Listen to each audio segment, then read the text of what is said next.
seen UFOs and I think approve of George Bush's presidency. The debate moment made national headlines.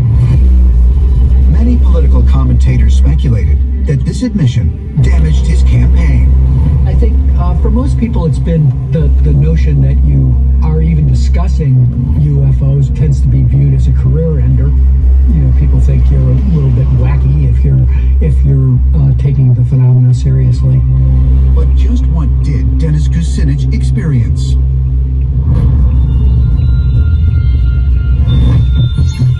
Seattle, Washington, February 2020.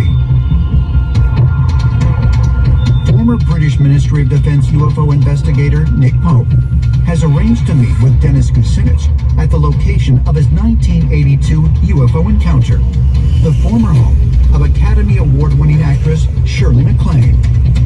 The home, which has since been sold, overlooks Mount Rainier, the site of the infamous Kenneth Arnold flying saucer incident that ignited the UFO craze in 1947. Hey there! Hi. Welcome! Hi. The current owner agreed to allow Nick and Dennis to take a look around. Come on in. Thank you. Wow. Yeah, really? What a fabulous view. Oh, look, there's nothing like this. This is, of course, the location where you had your UFO sighting. Can you tell me about it? Well, Nick, I was seated at a dinner table with myself and two friends, and I noticed a light in the distance came from the hill directly over the house. Come on, let me show you, okay? Wow. So I was standing out here, the scope was here. I brought it up here so that I could get a look at the light. And when I looked at it, I saw it wasn't just one light, it was a series of lights, like a grid, one stacked on another. I went back and I looked, and then I saw something that was extraordinary. I said, the lights were separating. They were definitely moving in this direction. So at that point, it came right to the edge here, and I looked out into the hills to watch what proved to be three crafts moving in this direction. Just to be clear, first seen over there to directly over the house. Right in the hills, in the distance, and then in a straight line. That straight line would just go right overhead here, and then above the house, and then quickly accelerating out of sight. Just like that, gone. And that was the last you saw of it? Oh, yeah. The next day, Kucinich described the experience to Shirley MacLaine. He would say nothing more about it for 26 years. And then, when running for the Democratic nomination in 2008, his private UFO sighting would become a public event, affecting presidential politics in a most unexpected way. When the question was asked, I think there was mention of, feeling almost an emotional connection, not that it spoke to you, I mean, not in a literal sense, but feelings. I don't know that I ever communicated that to anyone, but I will tell you this, that it was extraordinary, it was exciting. How could it not be? I mean, anybody who would see anything like that would have to be excited, and was I? Yeah. After the debate, commentators like Chris Matthews questioned whether Kucinich's admission had in effect disqualified him from the presidential race. But he was surprised by the reaction of another candidate, New Mexico Governor Bill Richardson.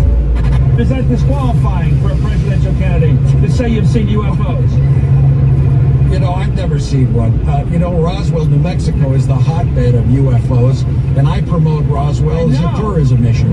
The federal government has not come clean on all that issue, and it should, but no, I've never seen one. Wait a minute! Stop the music! Stop the music, Governor. Did you say the United States government is covering up a history of a UFO sighting in your state? You said the government hasn't cleared this up yet. What are they hiding that you say about a UFO? No, they haven't. Well, they don't produce documents, Chris. They should just get it all out. And there's a known history about this. What is the conspiracy? What is your belief that they're hiding? If they released all documents, look, I don't believe they're UFOs, but the government has not handled this well over the years. That's a historical fact. 3 months after Kucinich's admission, he withdrew from the Democratic race. but he remains committed to a policy of disclosure. Information ought to be open for people to see so we know what our government's actually about. Let the people know. Let the people know what's going on with unexplained aerial phenomena. If extraterrestrials have been monitoring and perhaps guiding the course of the United States since the time of George Washington, where is it all leading? Perhaps the answer can be found by examining the president who was most vocal when it came to speculating about an alien invasion, Ronald Reagan. Merced, California. September 19th, 1974. California Governor Ronald Reagan, along with his security detail, boards a Cessna aircraft bound for a fundraising event in Bakersfield. As the aircraft reaches an altitude of 35,000 feet, Governor Reagan is startled by a mysterious orb of light, which appears to be flying alongside his plane. Ronald Reagan was flying in an airplane and had an encounter with an unidentified flying object. He asked the pilot to follow it. They followed it for a period of time. Reagan is enthusiastic about this. When he lands, he says, "I just saw a UFO." He's not just being crazy. He saw the UFO. He knows exactly what it is. The pilot that corroborated Reagan's sighting was Air Force Colonel Bill Painter, who claimed that the UFO appeared to elongate and then rapidly shoot up into the sky. Some years later, the pilot was asked, did he really think that Reagan believed in UFOs? And the pilot said, after what we saw in the sky that night, how could anybody not believe it? According to historians, it was this incident that sparked Ronald Reagan's lifelong interest and belief in UFOs. But unlike other politicians who suffered ridicule for such beliefs, Reagan did not, and for a very simple reason. His closest aides kept him from speaking publicly about his UFO experience and his belief in extraterrestrials. The people that worked for him really tried to keep Reagan under control, so to speak, because they knew that he was very interested in this subject in order to talk about it publicly. So they had to kind of keep the lid on it, if you will. But did the UFO sighting influence Ronald Reagan's policies after he became the 40th president of the United States? And if so, could this have also been due to the fact that once elected, he was given even more direct knowledge of an extraterrestrial presence here on Earth? Ancient astronaut theorists say yes, and for proof, they point to a mysterious document that surfaced in 2005. I became exposed to a very, very important document that March 6th to 8th, 1981, then brand new President Ronald Reagan was taken by his new CIA director, William Casey, to Camp David. With them were analysts from the CIA, the NSA, DIN. And this briefing boiled down to an introduction to Ronald Reagan of extraterrestrial species that William Casey was saying, sir, you need to understand that we are dealing with others on this planet. Curiously, throughout his presidency, Ronald Reagan brought up the subject of what would happen in the case of an alien invasion, most famously in 1987, when addressing the United Nations General Assembly in New York. Perhaps we need some outside universal threat to make us recognize this common bond.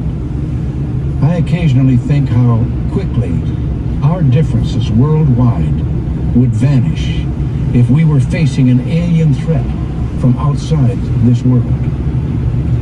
And yet I ask you, is not an alien force already among us? Reagan was the first one who said publicly he just needs one extraterrestrial threat, and that would bring together the entire planet. So you have to ask yourself the question, did he know something? both in discussions with the Soviet Premier Mikhail Gorbachev, Reagan alluded to an alien presence. And Gorbachev says he was quite taken aback when Reagan said this to him at the critically important point of pivotal arms negotiations, and suddenly Ronald Reagan starts talking about extraterrestrials. Years later, during a symposium in New York, President Gorbachev recounted the incident. President Reagan suddenly said to me, "What would you do if the United States were attacked by someone from outer space? Would you help us?" I said, "No doubt about it." He said, "We too." So that's interesting. Is it possible that Ronald Reagan knew the truth about extraterrestrial activity on Earth and then kept the facts a secret for fear of creating a global panic? As far as many researchers are concerned, further evidence that President Reagan had knowledge of an alien presence can be found by examining one of his most high-profile and controversial initiatives, Star Wars.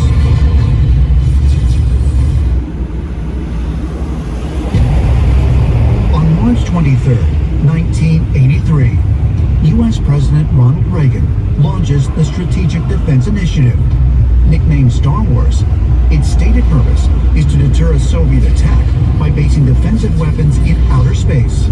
I have approved a research program to find, if we can, a security shield that will destroy nuclear missiles before they reach their target.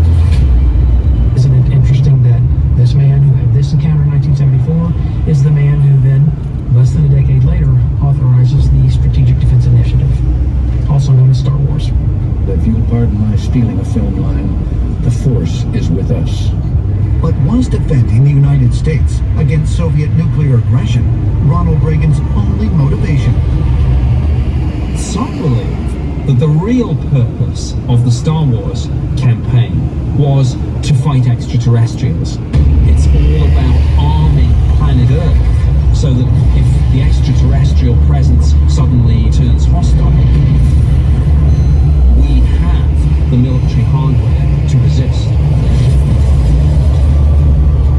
While Ronald Reagan's Star Wars program was dissolved in 1993, some researchers believe it set the nation on a course for taking the next crucial step towards connecting with other intelligences. Washington, D.C., January 24th, 2020.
is to get the world to the point where it will confirm the presence of these extraterrestrials.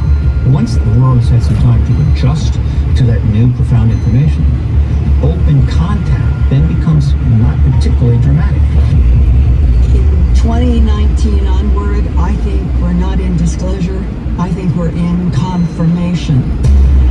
Donald Trump, as President of the United States, is admitting that we've got some of our best military pilots who are reporting UFOs, and he in the White House and the Department of Defense, they are watching what the Navy pilots are reporting.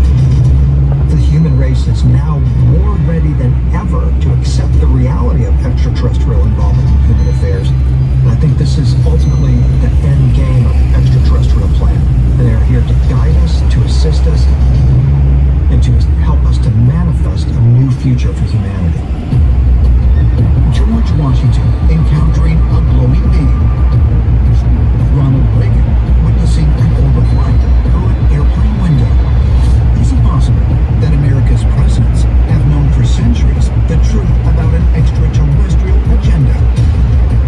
If so, then perhaps we are on the threshold of learning not only the full history of the United States, but also the hidden evidence of an alien presence right here on Earth.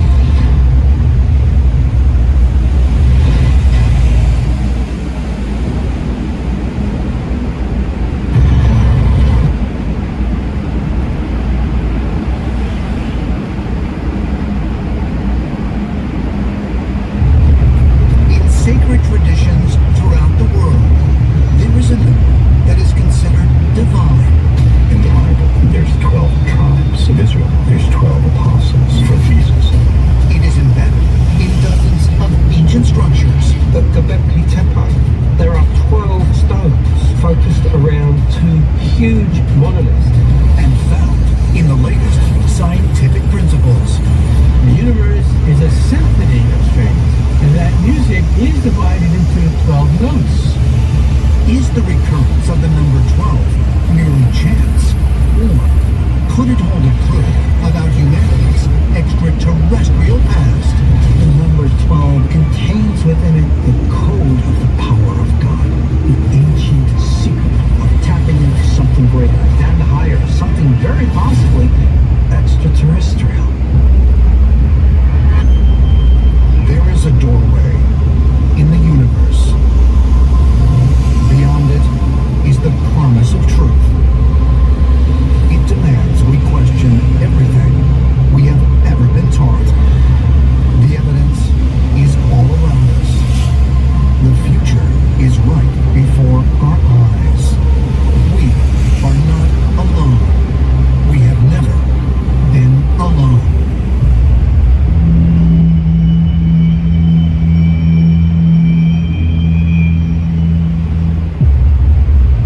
Cambridge, Massachusetts, 1914.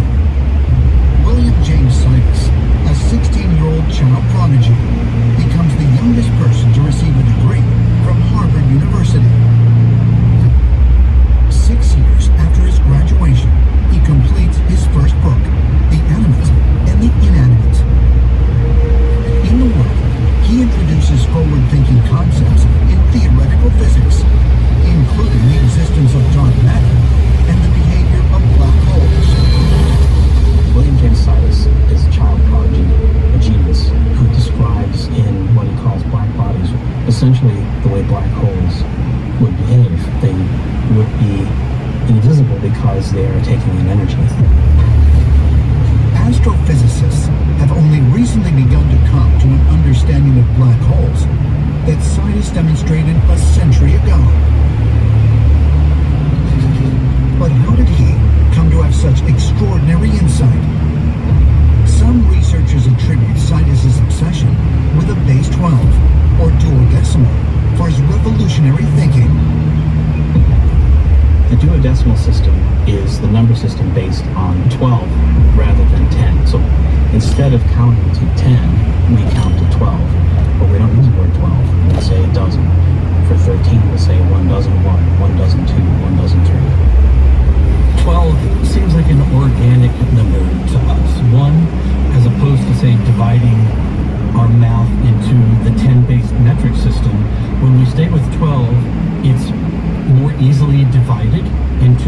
4 fractions that stay in round, even numbers.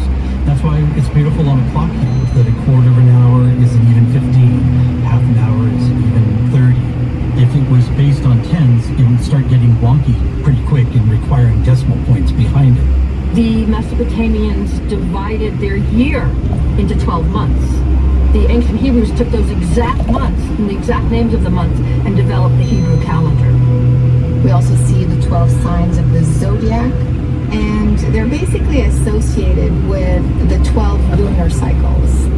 Even in biology, we find that the human body has 12 systems, 12 meridians, 12 chakras. In science, we know that we have 12 cranial nerves.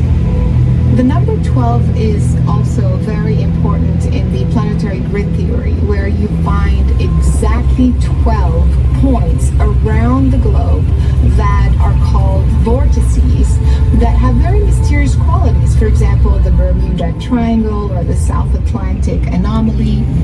These specific 12 points are the entry and exit points from the Earth to the rest of the cosmos. The number 12 is prevalent in many cultures and society. It is symbolic for perfection, for completion, maybe even the mastery of the human condition. Is it possible that William Sidis's obsession with the number 12 allowed him unprecedented insight into some of the greatest mysteries of our universe? In 1976, theoretical physicist Burkhard Heim, known to many in the scientific community as the German Stephen Hawking, introduced further groundbreaking work centered on the number 12. He developed a revolutionary grand unified theory that consisted of a 12-dimensional worldview. His theory incorporates not only our material realities, but philosophical ones, such as how the universe began, the nature of consciousness, and even why we are here.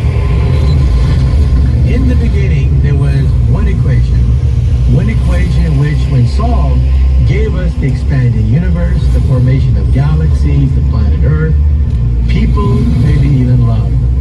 We find that 3 dimensions is simply too small. You can't cram all the forces into 3 dimensions, maybe 12. But this is one of the hottest topics in all of physics.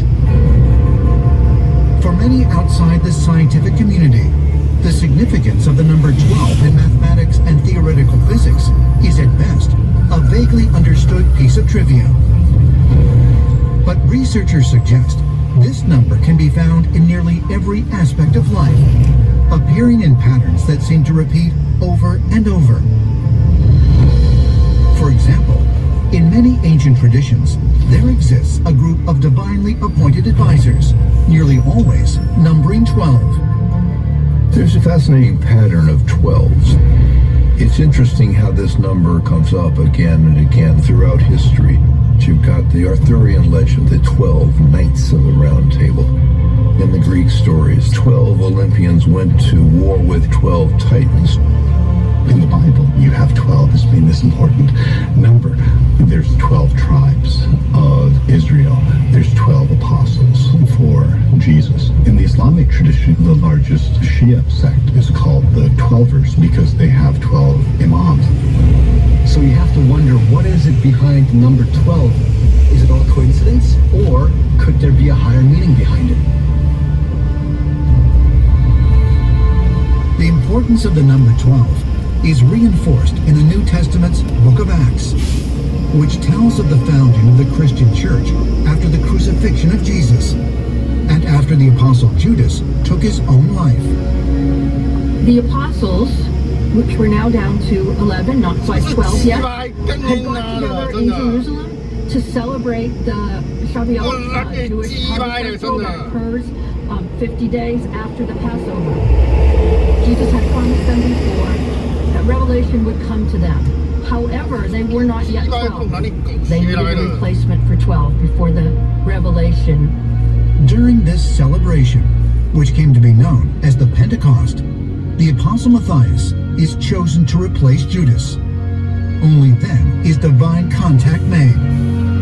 The disciples are waiting and watching orders. They're in a home, and a violent wind comes through the house and shakes the house to its foundations, and the disciples are startled. And then fire descends from the sky, and these tongues of fire attach themselves to each of the disciples. The 12 apostles gained some kind of access to special knowledge, special power, but only because they met as 12. We find the number 12 as having ancient mystical significance. It contains within it the code of the power of God, the ancient secret of tapping into something greater and higher, something very possibly extraterrestrial. Could it be that Jesus' 12 disciples were, in effect, wisdom keepers? Men who were entrusted with divine, perhaps even extraterrestrial secrets? And if so, does it further illustrate that there is some sort of cosmic significance to the number 12? Perhaps further clues can be found by examining some of the oldest stone structures on Earth that all feature a pattern of 12.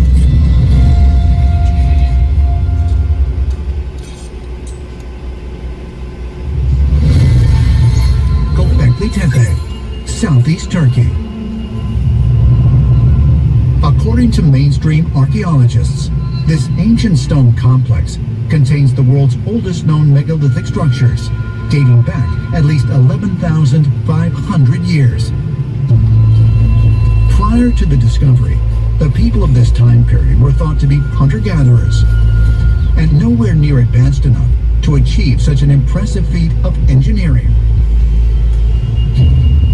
And as far as ancient astronaut theorists are concerned, just as remarkable is the fact that these ancient structures once again point to the importance of the number 12. This is the oldest stone circle complex in the world. If we look at the most sophisticated of the stone enclosures, we find that there are 12 T-shaped stones focused around two huge gateway-like monoliths in the center. We have to ask ourselves, why 12? Is there something to be learned from the fact that the oldest known megalithic structures on Earth incorporate the number 12? Researchers point out that the number 12 turns up at many other archaeological sites around the world. Other ancient sites that encode number 12 include the stones of Stennes on the Orkney Islands, which dates back to at least 3100 BC. Only a few stones still remain, but originally there were 12. We also have the 12 Apostles of Ilkley Moor up in Yorkshire, where strangely many UFO sightings and strange lights are being recorded. Other sites with the number 12 include Callanish, which is up in the Outer Hebrides. This is a remarkable megalithic construction. Ancient astronaut theorists suggest that a similar appearance of 12 stones in the stories of the Hebrew Bible reveals the significance of the number is not merely symbolic. In the book of Exodus, Moses erected 12 standing stones at the foot of Mount Sinai after receiving the 10 Commandments. And in the book of Joshua, after the Jordan River parted to allow the Israelites to pass, Joshua had 12 stones placed where the priests had been standing who carried the Ark of the Covenant. But perhaps the most extraordinary example can be found in the Hebrew Bible's book of Kings, when the prophet Elijah confronts the worshippers of the pagan god Baal and challenges them to provide proof of their god's existence by making a sacrificial offering. Elijah has this bizarre life where there are these multiple episodes where he is in contact with someone up in the sky. Elijah builds an altar with 12 stones. He puts the offering, the bull, on the altar. And of course, God, with God's divine fire, sends the fire down to burn this offering. Why 12 stones? Was it one stone each for the 12 tribes of Israel? That's the common explanation. But is there something more? Is it that Elijah is pointing to the power of 12 in its connection with the divine light or the divine fire that he's about to call down? Elijah, Moses, Joshua, all instructed by God to erect exactly 12 stones. But regardless of whether or not these stories reflect actual historical accounts, is there a profound message contained within this repeated pattern? Ancient astronaut theorists say yes, and suggest it could reflect important knowledge our ancestors possessed about the very nature of the universe.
subito.